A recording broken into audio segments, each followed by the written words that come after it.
Jackson's enemies in the National Republican Party may be appalled, but they don't know how to respond to his tactics. But Jackson gave them further ammunition in the fall of 1833.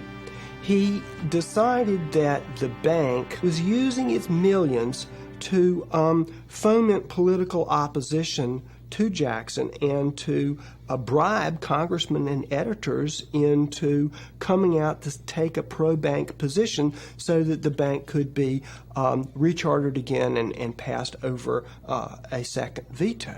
So in order to prevent that from happening, Jackson decided to crush the monster bank.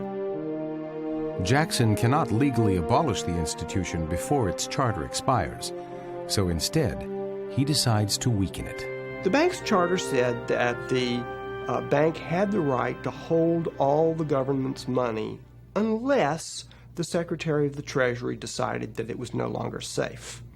Well, Jackson told his Secretary of the Treasury to declare that the money was not safe in the Bank of the United States and to pull out the money.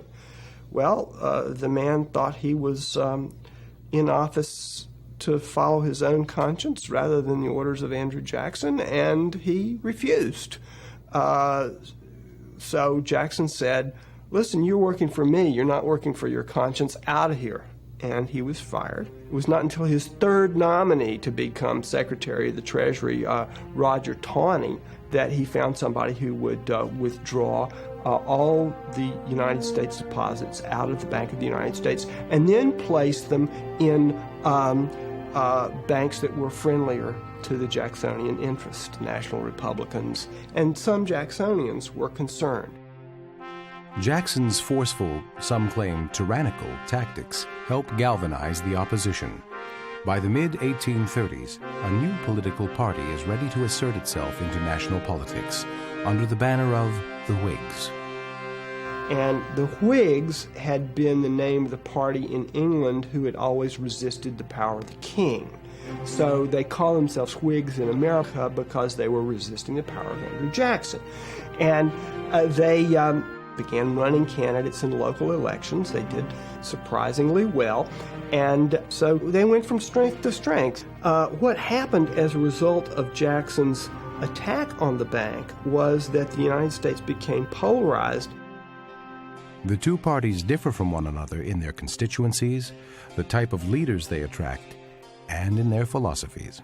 The whole issue about where the government was taking the economy became the pivotal issue of all of American politics.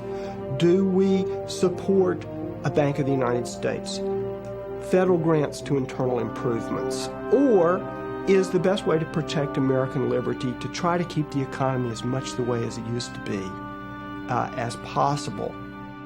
Jackson becomes the symbol for things that are happening around him. He creates very little. My own sense that one needs to ask about those bigger social, cultural, intellectual movements that sweep around them and create figures like Jackson. Jackson's a very unlikely Democrat and not a very secure Democrat, but he becomes the standard bearer for those who are pushing at the edge of the limits of this democracy and take on this slave-owning aristocrat who's not a man of the people, but they invent him as a man of the people for their own purposes.